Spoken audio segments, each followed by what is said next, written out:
বাংলাদেশহীন বিশ্বকাপের সমালোচনায় বিশ্ব, ক্রিকেটারদের সংগঠনের বিবৃতি, আমিনুলের কাঠগড়ায় বিসিবি। ক্রিকেট বোর্ডে এমন কিছু যারা ডিরেক্টর হয়েছে, আমার কাছে মনে হয়েছে যে তারা ক্রিকেটের কও জানে না।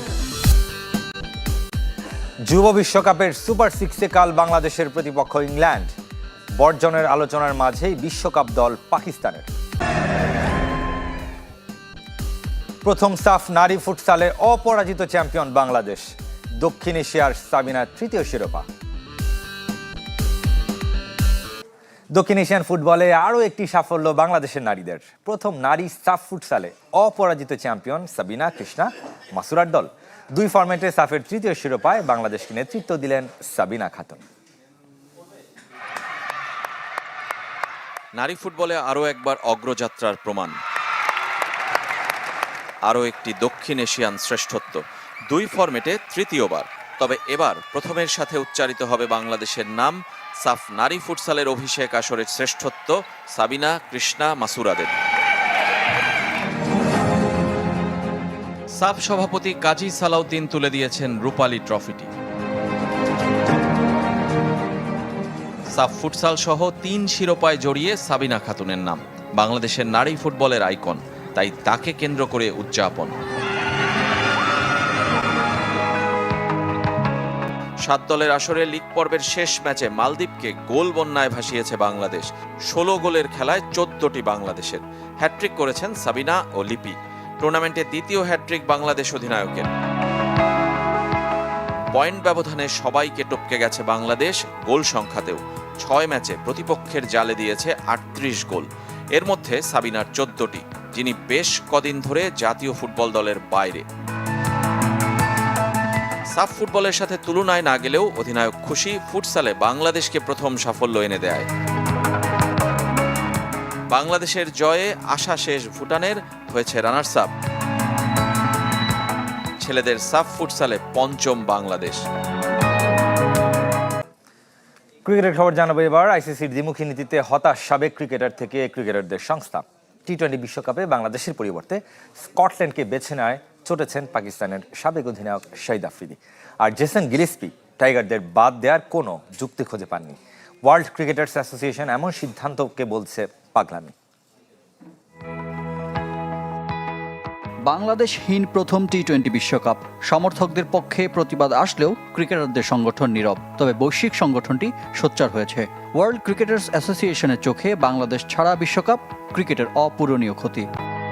টি-20 বিশ্বকাপ থেকে বাংলাদেশকে সরিয়ে দেওয়ার অর্থ ক্রিকেট পাগল একটা দেশের অনুপস্থিতি, যা আমাদের খেলার জন্য অত্যন্ত দুঃখজনক ঘটনা। সারা বিশ্বের সব ক্রিকেট সংস্থার পক্ষ থেকে আমরা বাংলাদেশকে সমর্থন জানাই। অনেকের মতো আইসিসির নীতি নিয়ে প্রশ্ন তুলেছেন জেসন গিলেস্পি ও শহীদ আফ্রিদি। বাংলাদেশ কেন ভারতের বাইরে বিশ্বকাপ খেলতে পারবে না তা নিয়ে আইসিসির কোনো ব্যাখ্যা আছে? তাদের এভাবে আসর থেকে বাদ দেওয়া হয় কোন যুক্তিতে? আইসিসির দ্বিমুখী নীতিতে আমি চরম হতাশ। ভারত চ্যাম্পিয়ন্স ট্রফি খেলতে পাকিস্তান না আসার সিদ্ধান্ত তারা মেনে নিলেও অথচ বাংলাদেশের বেলায় একই ঘটনায় ভিন্ন রায় দিল। আইসিসির উচিত হবে সবার অংশগ্রহণে টুর্নামেন্ট আয়োজন করা, অযৌক্তিকভাবে কাউকে বাদ দেয়া নয়। যদিও সামাজিক যোগাযোগ মাধ্যমে পোস্ট দিয়ে কয়েক ঘন্টার মধ্যে তা মুছে ফেলেন সাবেক অজি তারকা ও বর্তমানে পাকিস্তান কোচ। ক্রিক ফলো কারণ জানতে চাওয়ায় রোশনলে পড়ার দাবি করেছেন গিলেস্পি। আইসিসির সিদ্ধান্তে হতাশ সাবেক পাক তারকা মোহাম্মদ ইউসুফ।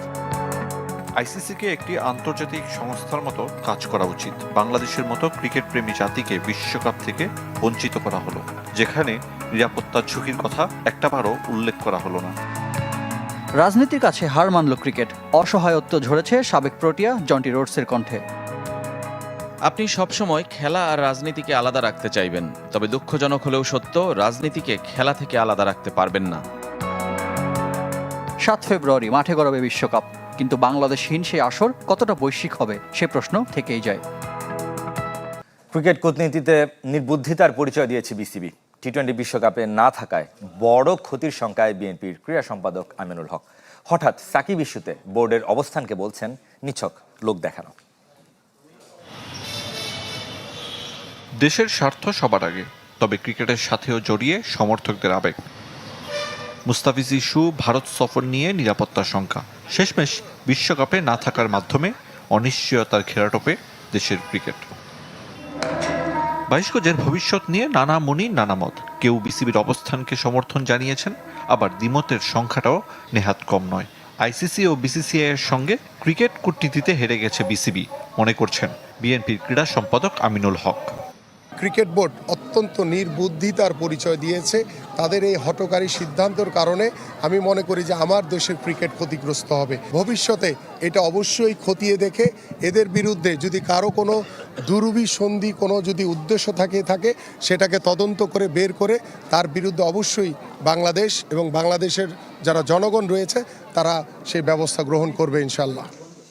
বিপিএল চলাকালীন ক্রিকেটারদের ধর্মঘট, এম নাজমুল ইসলামের দায়িত্ব ফিরে পাওয়া, ফিক্সিং ইস্যুতে মুখলেসুর রহমানের বিসিবির পরিচালক পদ ছাড়া, ইশতিয়াক সাদেকের পদত্যাগ, একের পর এক ঘটনায় দিশেহারা ক্রিকেটাঙ্গন।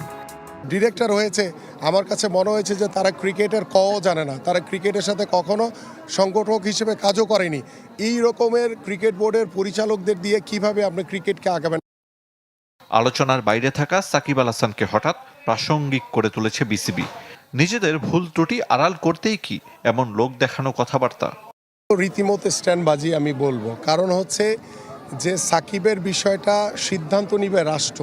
সে রাষ্ট্রীয় আইন অমান্য করে ক্রিকেট বোর্ডের কোনো এখতিয়ার নাই সাকিবকে ফিরে আনতে হলে অবশ্যই রাষ্ট্রকে সম্মান দেখিয়ে রাষ্ট্রের যে আইন রয়েছে সে আইনের প্রসিডিউরের ভিতরেই সাকিবকে ফিরিয়ে আনতে হবে। তবে ক্রিকেটার সাকিবের প্রতি শ্রদ্ধাশীল আমিনুল। এদিকে বিশ্বকাপ বর্জনের আলোচনার মাঝেই দল ঘোষণা করেছে পাকিস্তান।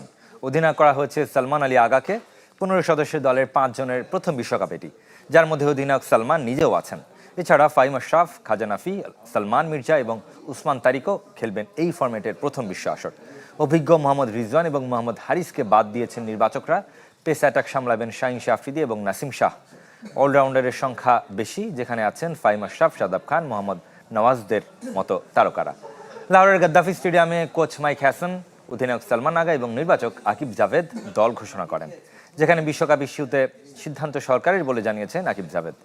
এই গ্রুপে ভারত, নেদারল্যান্ডস, যুক্তরাষ্ট্র, নামিবিয়ার সাথে খেলবে পাকিস্তান। देखिए हम सिलेक्टर्स हैं, हमारा काम है टीम को सिलेक्ट करना और ये বিশ্বকাপে খেলা না খেলা নিয়ে সিদ্ধান্ত জানাবে সরকার। আমি নির্বাচক, তাই আমার কাজ দল বাছাই করা, আর আমরা তাড়াহুড়ো করে দল দেইনি। অনেক সময় নিয়ে চিন্তা ভাবনা করে শেষ মুহূর্তে বিশ্বকাপ স্কোয়াড প্রকাশ করেছি। যুব বিশ্বকাপের খবর জানাবে এবার। কাল শুরু বাংলাদেশের সুপার 6-এর লড়াই। প্রতিপক্ষ ইংল্যান্ড। অন্য ম্যাচে আফগানিস্তান শ্রীলঙ্কার লড়াই। খেলা শুরু দুপুর 1:30টায়। ইংলিশদের বিপক্ষে আগের 3 দেখায় পিছিয়ে বাংলাদেশ 1 জয়ের সাথে রয়েছে 2 হার। গ্রুপ পর্বে 1 ম্যাচ জিতলেও 1 ম্যাচ হারের স্বাদ পেয়েছে লাল সবুজের প্রতিনিধিরা। আর অন্য ম্যাচ বৃষ্টিতে পরিত্যক্ত হয়েছিল। নিউজিল্যান্ড সুপার 6-এ সঙ্গী হওয়ায় সেই ম্যাচের 1 পয়েন্ট বাংলাদেশের সঙ্গী। গুরুত্বপূর্ণ আলোচনা বাংলাদেশের ক্রিকেটে আজকে ভয়াবহ গুরুত্বপূর্ণ একটা দিন। সবকিছু মিলিয়ে আমার কাছে মনে হচ্ছে প্রায় 7 ঘন্টা ধরে চলা বাংলাদেশ ক্রিকেট বোর্ডের যে সভা ছিল সেটা আপনারা দেখেছেন। সেই সভা শেষ হয়েছে কিছুক্ষণ আগে, এবং সেই সভা শেষে যখন প্রশ্নোত্তর পর্ব চলছিল বাংলাদেশ ক্রিকেট বোর্ডের প্রেস কনফারেন্স যে রুমটা রয়েছে সেখানটায় সাংবাদিকদের সাথে বিসিবির পরিচালকদের মোটামুটি লেগেই গিয়েছিল। কয়েকটা গুরুত্বপূর্ণ ইস্যুতে ডিসিশন হয়েছে। তার আগে আপনারা সবাই জানেন, এটা নিয়ে আলাদা করে কন্টেন্ট করতে চাই না, আলোচনা করতে চাই না, যে বাংলাদেশের বিশ্বকাপের ব্যাপারে আইসিসি ফাইনালি তাদের ফর্মাল ডিসিশন জানিয়ে দিয়েছে যে স্কটল্যান্ড বাংলাদেশকে রিপ্লেস করবে। বাংলাদেশের গ্রুপ সিতে বাংলাদেশের ওয়ার্ল্ড কাপ নিয়ে কোনো ধরনের আলোচনা করার, স্বপ্ন দেখার কোনো সুযোগ নেই।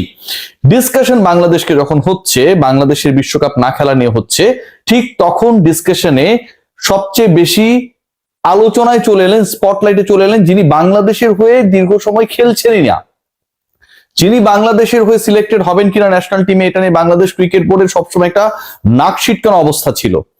সিলেকশন প্যানেলে যারা রয়েছেন কখনোই এই ইস্যুতে প্রপার উত্তর দেয় নাই। Despite we have the need of Shakib Al Hasan, Bangladesh cricket board always they took